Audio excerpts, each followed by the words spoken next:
Always making sure that your client is in slight thoracic extension to avoid kyphosis, so that rounding and flexion of the thoracic spine. Making sure that TA is holding from the front, keeping the ribs closed, and keeping neutral pelvis and neutral spine. Shoulder blades or the scapula have got 4 movements. They can elevate, so they're pulling up in towards the ears, and that is activation of levator scapula. As they're depressing, they're activating into the lower trapezius, as well as the pec minor from the front and the latissimus dorsi from the side. The third position is abduction, okay, pulling of the shoulder blades. They are pulling apart, okay, scooping under the arm with the help from serratus anterior as well as pec major. And then you are getting adduction of the shoulder blades or retraction, pulling the shoulder blades back in together, where you have got middle trapezius and rhomboids, specifically rhomboids major. Rhomboids minor tends to help with that elevation with levator scapula. On movement of the shoulder joints, when you are bringing the arm into flexion, you want to see that the shoulder blade is scooping down and under the arm to rest on the side of the rib cage. This is just shoulder flexion. This function is serratus anterior, that's bringing the shoulder blade down and around.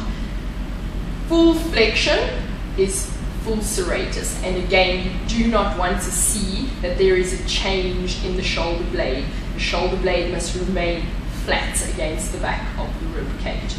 As you bring it back down, the same thing applies. As you'll see, there is no change in the position of the shoulder blade on elevation or on extension of the shoulder blade. Incorrect movements in flexion would imply activation of upper traps and levator scapula, therefore losing serratus anterior to keep that shoulder blade down and scooping around and under the arm.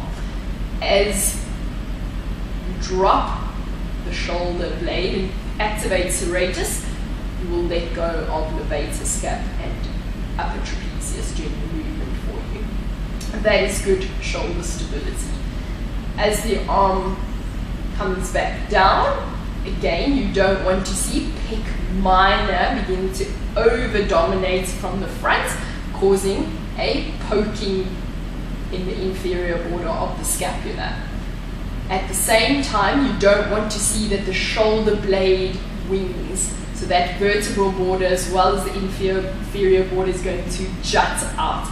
And this could imply a lack of serratus as well as possible activation of rhomboids if the scapula are going towards adduction. So the scooping is super important to get that flat feeling against the back of the rib cage, and that is what you want to see on any movement of the shoulder joint. So when the arm is going into full flexion, that is activation of serratus anterior.